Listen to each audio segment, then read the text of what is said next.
Corona virus की situation आप सब जानते हो।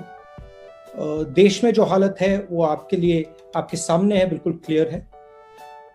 कुछ दिन पहले सरकार ने स्टेप्स लिए और मैं इन स्टेप्स के बारे में थोड़ा सा कहना चाहता हूं। देखिए, पूरा देश कठिनाई में है, लोग भूखे हैं, प्यासे हैं, सड़कों पे चल रहे हैं।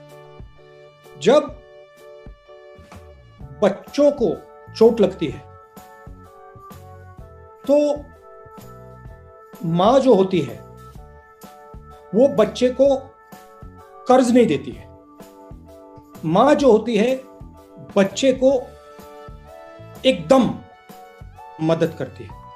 और जो मेरा डिसअपॉइंटमेंट है, और मैं राजनीतिक तौर से नहीं बोल रहा हूं, मैं हिंदुस्तान के साइड से बोल रहा हूं, जो पैकेज होना चाहिए वो कर्ज का पैकेज नहीं होना चाहिए। वो डायरेक्ट आज जो जरूरत है किसानों के जेब में, मजदूरों के जेब में, जो हमारे माइग्रेंट वर्कर चल रहे हैं उनके जेब में एकदम पैसे डालने की जरूरत है। और मैं आज भी विनती करता हूं, सरकार से विनती करता हूं कि आप कर्ज जरूर दीजिए, मगर भारत माता को अपने बच्चों के लिए साहूकार का काम नहीं करना चाहिए। भारत माता को अपने बच्चों को एकदम पैसा देना चाहिए, क्योंकि आज उनको पैसे की जरूरत है। जो माइग्रेंट सड़क पे चल रहा है उसे कर्ज की जरूरत नहीं है, उसे जेब में पैसे की जरूरत है। जो किसान तड़प रहा है उसको कर्ज की जरूरत नहीं है, उसे पैसे की जरूरत है, और पैसे की कोई कमी नहीं है। तो ये एक मेरा मेन मैसेज था, राजनीतिक मैसेज नहीं है। क्योंकि मैं ये इसको इसलिए बोल रहा हूं क्योंकि अगर हमने, देखिए, जब मां अपने बेटे को पैसा देती है उसके दो कारण होते हैं। सबसे बड़ा कारण प्यार होता है कि मां बाप अपने बच्चों को प्यार करते हैं, और फिर दूसरा कारण होता है बच्चा माता और पिता का भविष्य भी होता है।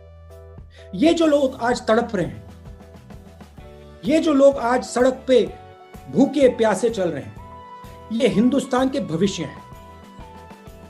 और ये हमारे भाई हैं, ये हमारी बहनें हैं, ये हमारे माता पिता हैं। इनको हमें पूरा समर्थन करना है, और सिर्फ सरकार को नहीं।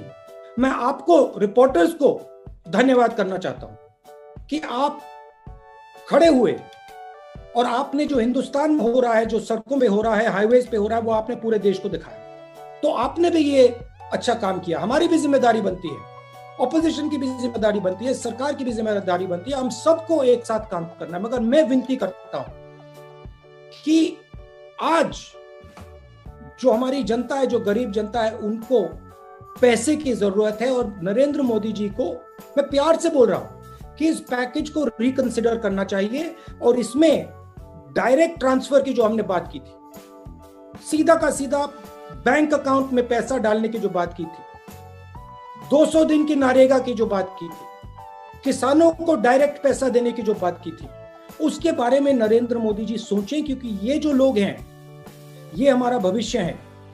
इन्हीं लोगों ने हिंदुस्तान को खड़ा किया है।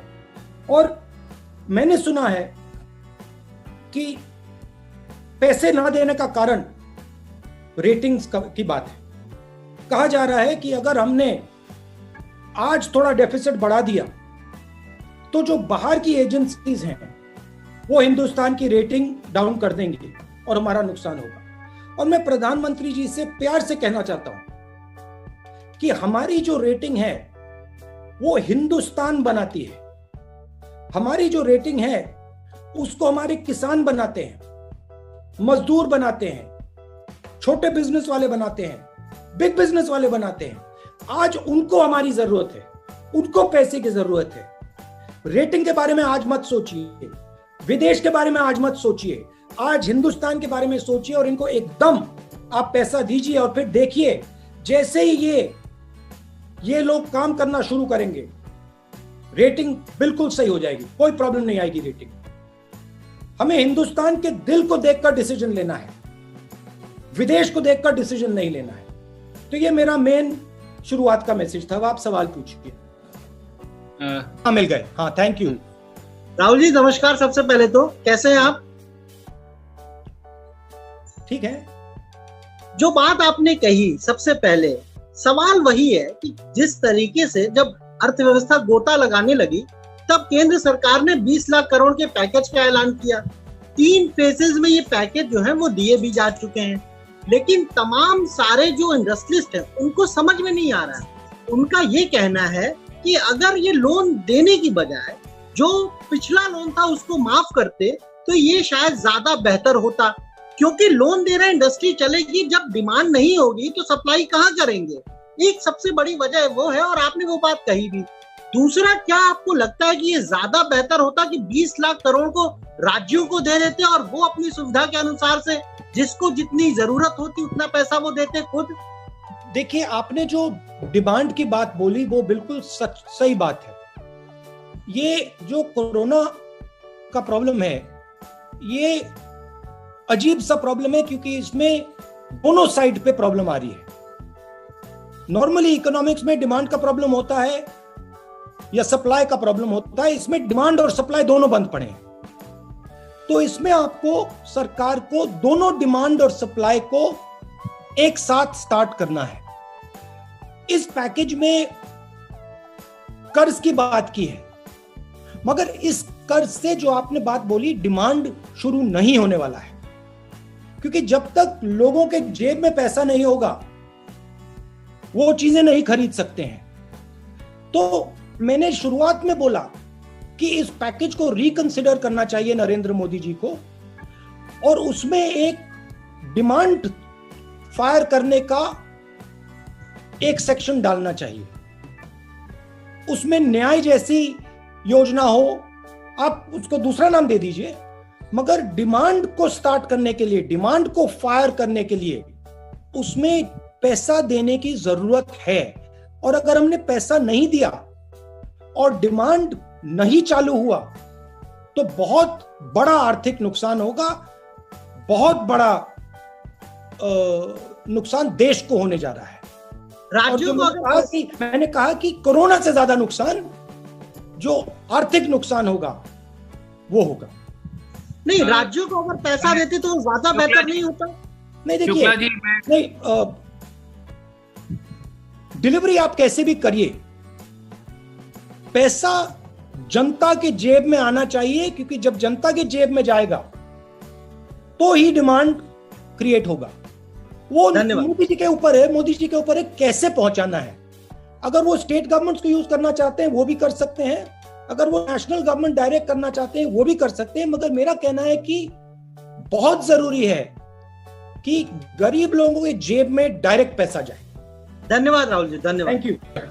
राहुल, मेरा सवाल ये था कि पिछले कुछ दिनों से जो भी वारदातें हो रही है, दुखद घटनाएं हो रही है, अभी खास करके जो मजदूर है, माइग्रेंट लेबर से, चाहे गुजरात से हो या अलग अलग स्टेट से, उनके साथ दुर्घटना भी होती है, ऐसे दृश्य भी आते हैं जो आपको झंझोड़ते हैं। आप क्या मानते हैं इस स्थिति के लिए जिम्मेदार कौन है? उससे जुड़ा मेरा सवाल है कि आपको लग रहा है कि अलग अलग जो स्टेट है उनके बीच में कहीं ना कहीं कोऑर्डिनेशन की कमी है, चाहे गुजरात से मध्य प्रदेश हो, गुजरात से राजस्थान हो, गुजरात से महाराष्ट्र हो, महाराष्ट्र से और स्टेट हो, और क्या इस मुद्दे पर कांग्रेस ने कभी सरकार से सलाह मशवरा किया?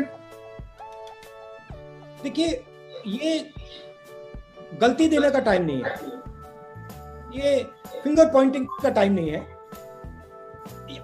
आज हिंदुस्तान के सामने बड़ा प्रॉब्लम है और इस प्रॉब्लम को हमें रिजॉल्व करना है। ये छोटा प्रॉब्लम नहीं है, ये बड़ा प्रॉब्लम है। जो लेबर की बात है ये बहुत चैलेंजिंग प्रॉब्लम है, तो मैं फिंगर पॉइंटिंग नहीं करना चाहता हूं। मैं बस ये कहना चाहता हूं कि ये जो लोग सड़कों पे चल रहे हैं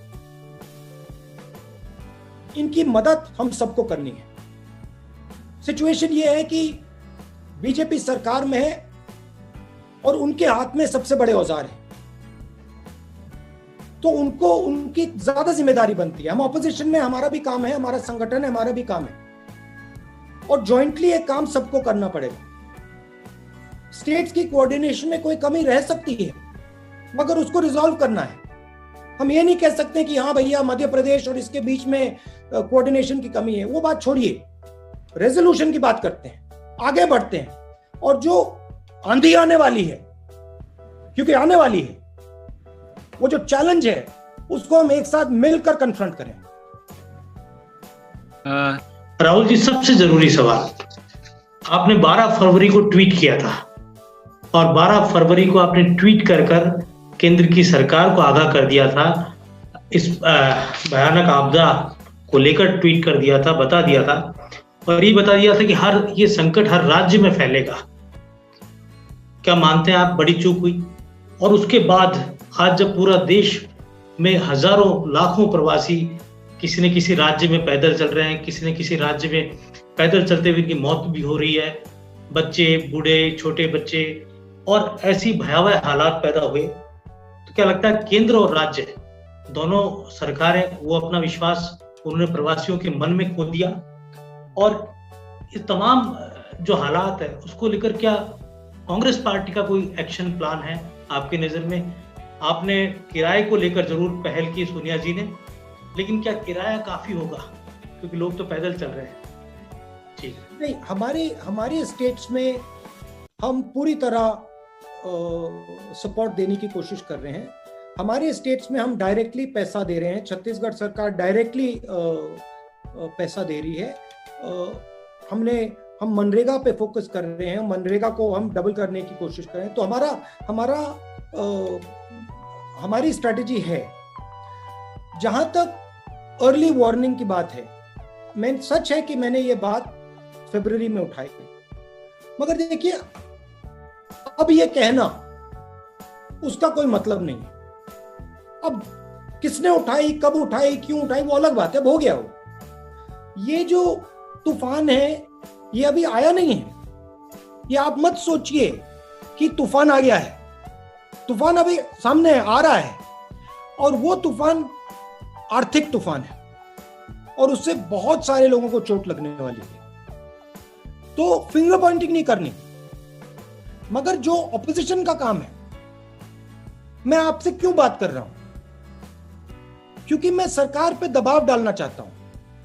मैं सरकार को कहना चाहता हूं, देखिए तूफान आ रहा है, आर्थिक बहुत जबरदस्त आर्थिक डैमेज होने वाला है, और आप डायरेक्टली पैसा डालिए, लोगों के जेब में पैसा डालिए, डिमांड क्रिएट करिए। तो मैं दबाव डालने के लिए कर रहा हूं, और मैं जानता हूं कि अगर हम थोड़ा दबाव डालें और अच्छी तरह से समझाएं तो सरकार सुन भी सकती है। और मुझे लगता है, मुझे भरोसा है कि अगर सरकार के लोग विपक्ष की बात अच्छी तरह सुने, क्योंकि उसमें थोड़ी सच्चाई है, अगर अच्छी तरह सुने वो तो हमारी बात मान लेंगे। इसलिए मैं दबाव डाल रहा हूं थोड़ा। ऑपोजिशन का काम यही है। बहुत बहुत शुक्रिया सर, शुक्रिया योगेश जी। मैं अब बिहार में टीवी 18 बिहार झारखंड दिवाकर जी हैं, कृपया वो आएंगे। दिवाकर जी अपना सवाल पूछिए। नमस्कार दिवाकर जी। राहुल जी, आपने माइग्रेंट लेबर्स की बड़ी समस्या, भैया थोड़ा जोर से बोलेंगे प्लीज। हाँ राहुल जी, आपने माइग्रेंट लेबर्स का जिक्र किया। प्रवासी मजदूर जो कोरोना का संकट काल है सबसे ज्यादा प्रभावित हुआ है, और आपने कहा कि लॉन्ग टर्म सॉल्यूशन ढूंढने की जरूरत है, और वक्त आ गया है कि लॉन्ग टर्म सॉल्यूशन होना चाहिए। मेरा सवाल है कि आप प्रधानमंत्री होते अगर, तो आप 3 कौन से बड़े कदम उठाते जिससे फौरी तौर पर राहत होती और लॉन्ग टर्म सॉल्यूशन ढूंढा जाता?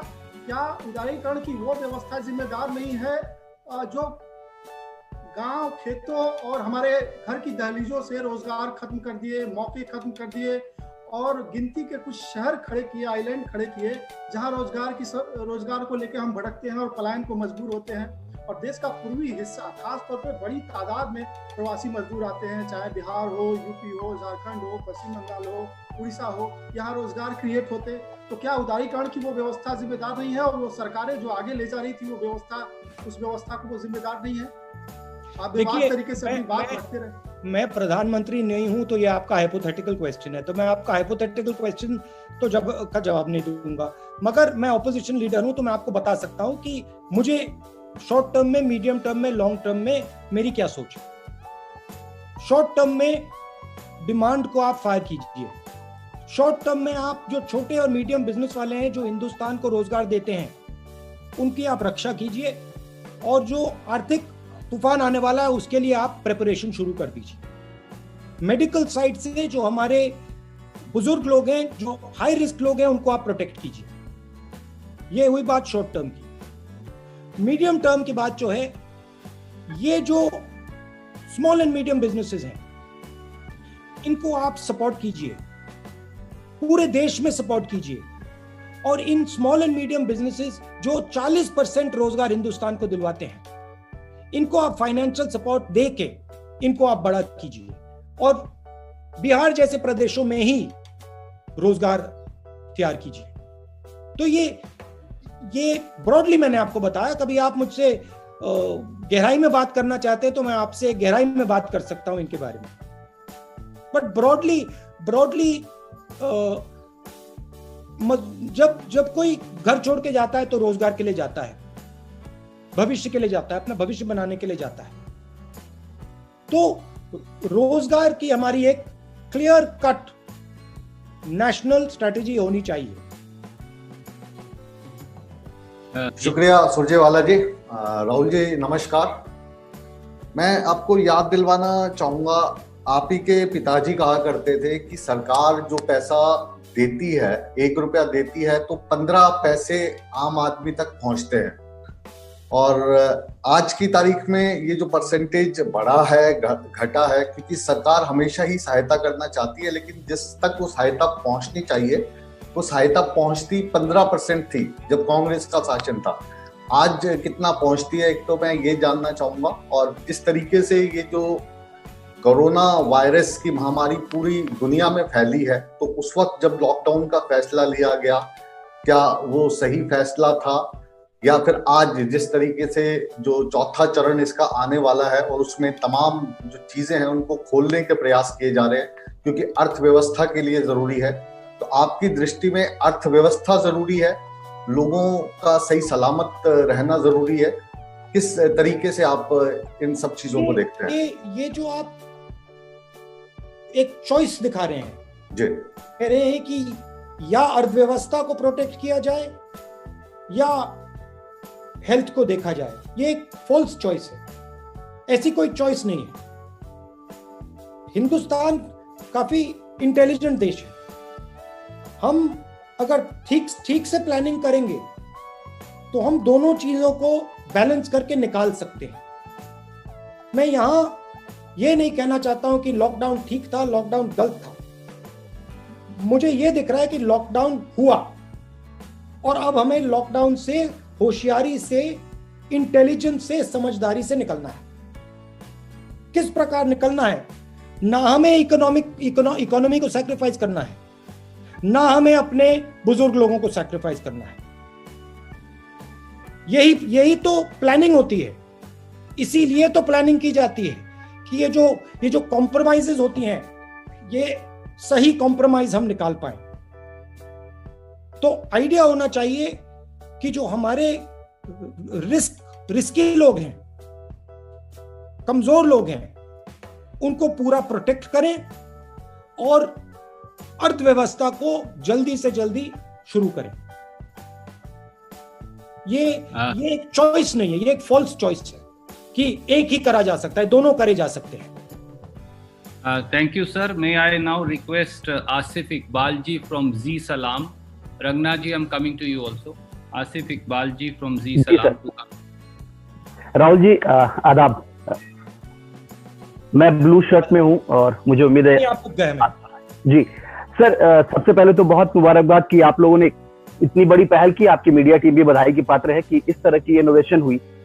राहुल जी, इस वक्त आप जर्नलिस्ट हो गए हैं, आप 2 बड़े लोगों से आपने बातचीत की, बहुत सारे सवाल किए, रघुराम राजन जी से और अभिषेक चतुर्वेदी से।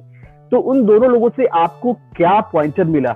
वो ऐसे कौन से गुरु मंत्र कह ले या तमाम सवालों के आपके जवाब कह ले जो आर्थिक अर्थव्यवस्था को मजबूत करने के लिए उन लोगों ने आपको कुछ पॉइंटर दिए हों, वो पूरा हिंदुस्तान जानना चाहता है। और उसी में छोटा सवाल और कि क्या आपको लगता है, क्योंकि आपने बहुत ही अच्छी बात कही कि मैं इस वक्त कोई सवाल जवाब नहीं करना चाहता, सरकार पे कोई आरोप नहीं लगाना चाहता, मैं बस आगे की मुझे चिंता है, क्योंकि आप बार बार ये बात कह रहे हैं कि आगे तूफान आने वाला है। वो कौन सा ऐसा तूफान होगा जिसके जवाब के लिए आपको जो सजेशन है जो आप केंद्र सरकार को देना चाहते हैं? क्योंकि आपने कहा कि मैं दबाव बनाना चाहता सरकार पे कि सरकार हमारी तमाम सवालों को गंभीरता समझे और जाने और उसका इलाज ढूंढे। तो प्लीज। देखिए, आपका पहला सवाल क्या था? सॉरी सर, दोनों लोगों से आप मुलाकात की, आपने सवाल किए, रघुराम राजन जी और देखिए, मैं जर्नलिस्ट नहीं बन रहा हूं, तो आपको मतलब घबराना नहीं चाहिए। मैं आपका रोल नहीं अपना रहा हूं। मैं अपने काम में मेरे बहुत सारे लोगों से बातचीतें होती हैं, कॉन्वर्सेशंस होते हैं, और वो बंद ऑफिस में होते हैं, बंद कमरों में होते हैं। मगर कभी कभी वो जो कॉन्वर्सेशंस होते हैं काफी इंटरेस्टिंग होते हैं, काफी गहरे होते हैं, काफी इंटरेस्टिंग होते हैं। तो मैंने सोचा कि क्यों नहीं मेरे जो कॉन्वर्सेशंस होते हैं, जो मेरी जो बातचीत होती है, एक झलक मैं बाहर भी दिखा दूं। क्यों ये सिर्फ मेरे ऑफिस के अंदर या बंद कमरे में रहे, क्यों नहीं मैं थोड़ी एक झलक बाहर दिखा दूं। तो आइडिया ये था। और आपने शब्द प्रयोग किया बड़े आदमी। देखिए, मेरे मुताबिक बड़ा कोई नहीं होता है। ज्ञान सबके पास होता है, समझ सबके पास होती है। तो जरूर हमने रघुराम राजन जी से बात की, जरूर हमने नोबेल लॉरिएट से बात की, मगर हम आम जनता से भी बात करते हैं, हम किसानों से भी बात करते हैं, हम मजदूरों से भी बात करते हैं। तो ये भी कॉन्वर्सेशन जो होते हैं, ये भी हम आपको दिखाएंगे, घबराइए मत।